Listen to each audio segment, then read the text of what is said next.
Right now on KGW News, the scope of the damage comes into sharp focus. What we've seen today has been catastrophic.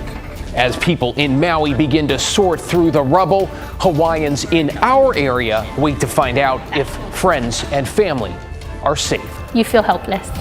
Then, KGW investigates a firefighter shortfall. Probably 95% of our calls we couldn't do without our volunteers. What some teams are now facing as fewer people in Oregon step up to help. Plus, a follow-up on the serial vandal who's allegedly at it for a fifth time. He's not being held to his consequences at all, I feel, and it's very frustrating. Why the guy accused of smashing up stores last month was free, police say, to do it again. Good evening, everyone. I'm David Mulcone. We start with an update from Maui and what the governor calls a catastrophe in the historic town of Lahaina, the center of the devastation. Officials telling reporters tonight, quote, "It's all gone." And this eerie new video from what was once the first capital of the Hawaiian Kingdom and more recently a bustling commercial and tourist center shows exactly what they mean, with building after building after building, more than 1,000 structures and counting reduced to ashes. 53 people have been confirmed dead, a number that will likely rise. Hawaii's governor saying this is likely the deadliest natural disaster the state has ever seen. Meanwhile, as firefighters make progress, visitors are lining up to find flights out while residents wait for a chance to see if their homes, if anything, is still standing. Alma McCarty's been following developments closely on Maui and talking to Hawaiians now living here. Alma, these pictures are just hard to watch. Definitely hard to watch. The pictures and the estimates really are chilling. Governor Josh Green said the extent of the destruction will shock you. It appears, he said, like a bomb went off in Lahaina. They still do not know just how many are dead, with so many more still missing. In Oregon, the Hawaiian community here grapples with these unknowns. The federal government will be supporting our full recovery. But before the island of Maui, the town of Lahaina can begin to recover and rebuild long term, officials say they must address the most pressing needs: food, water, shelter, and power, while combing through the areas destroyed by the fires. It's still very, very hazardous in the burn areas. Also bringing in some search and rescue teams that help with cadaver dogs to look for human remains, and they're on the way in right now. As emergency crews fly in, thousands of visitors fly out. We jumped out of the car and ran as fast as we could and got out. NBC News caught up with Amy Springsteen as she headed home to Oregon. She says this is what's left of her Maui rental car. While on her way to dinner, she says flames took over the street. There was debris everywhere, fire falling down on top of us, but we got out safe. My heart was just ripped open. I mean, devastated. I saw the images of the entire town being burned, just black, and I could not believe it. In Oregon, Chris Nalongo has spent the past 2 days restless, checking in with family and friends still on the island. Many communication lines on Maui have been down. You feel helpless and hopeless for them, right?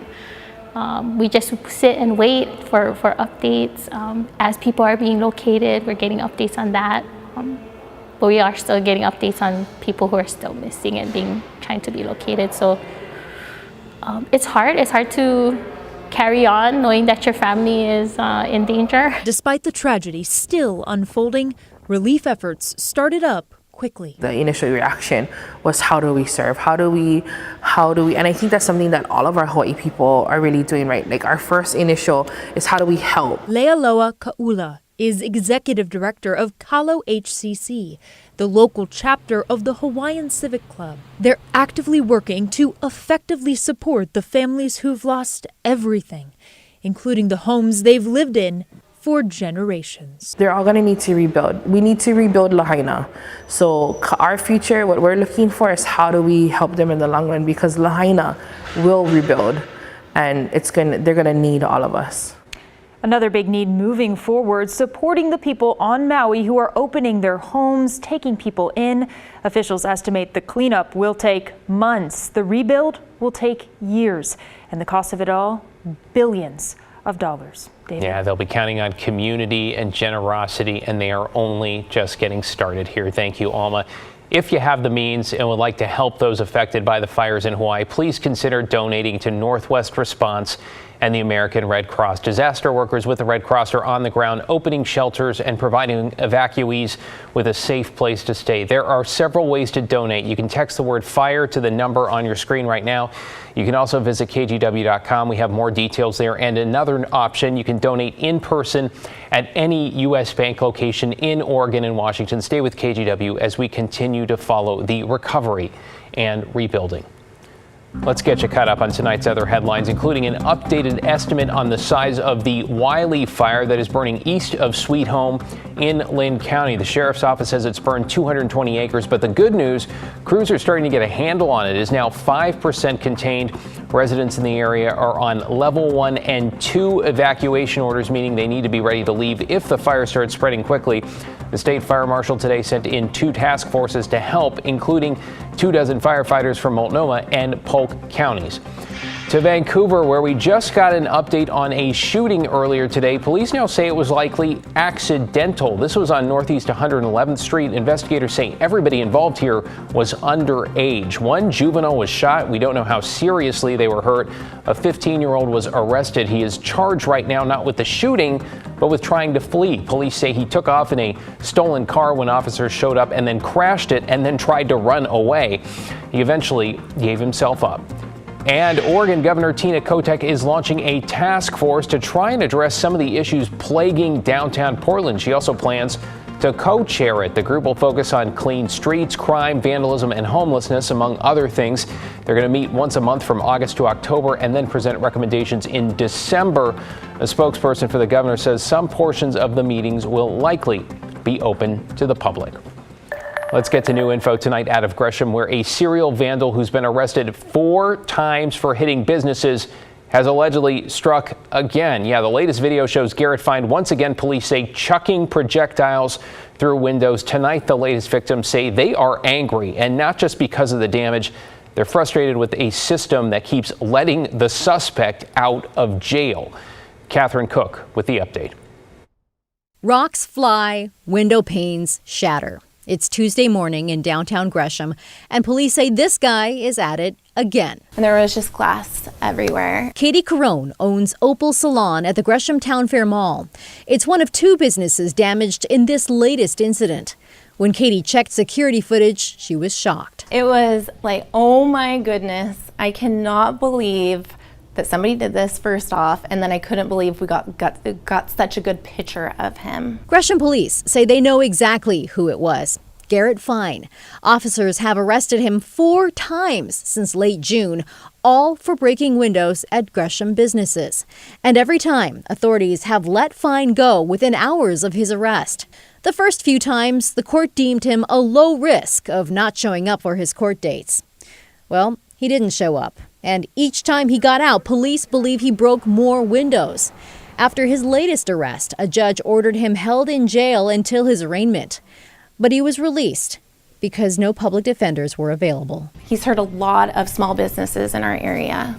It's very expensive. And he's just going to continue to do this if there's no consequence. It keeps happening over and over. Heather Ruggles works next door at Willoughby Hearing. She's still finding glass and rocks in the store. She's also looking really hard for reasons to understand why Fine isn't behind bars. It's just been kind of difficult to deal with this because it's not like it's a one and done or just, kids. It's someone constantly doing this and damaging our city. We asked the Multnomah County DA's office why this is happening. A spokesperson said the office finds the situation concerning, but noted pre-arraignment jail release decisions are mandated by the court, not the DA's office. Here's what Katie Carone knows. She's on the hook for $2,000 in damages. It makes me upset. It's like, my mom always told me there's consequences to your actions, right? He's not being held to his consequences at all, I feel. And it's very frustrating. And tonight, Garrett Fine is still out there, and Gresham business owners are hoping they don't wake up to more broken windows. If you recognize Fine and you know where he is, you're asked to call Gresham police so they can arrest him. Again, David? You just have to ask, where and when does it finally end? Unbelievable. Thank you, Catherine. All right, let's bring in Daisy Caballero in for Matt tonight. Daisy, you are tracking fire danger and a heat wave on the way. How hot are we talking? Well, David, we could potentially see those 90s in some areas. Others could see those triple-digit temperatures, which is why we have these watches and warnings. This is who is affected in the tan color for that fire weather watch, really from Portland down to Eugene. And that excessive heat watch that officially starts on Sunday. The fire watch starts on Saturday. Now, currently right now, we're obviously not seeing those extremely hot temperatures, 70 degrees here in the Rose City, 60s as we're looking 65 specifically in Hillsborough, 66 in Sherwood, looking down south near Salem, also 66 also for Kaiser. Now again, aside from this heat, we are also seeing heightened fire danger, so everyone just please be mindful, but I'll have more on all of this in my weather report coming up. Thanks, Daisy. See you in a few.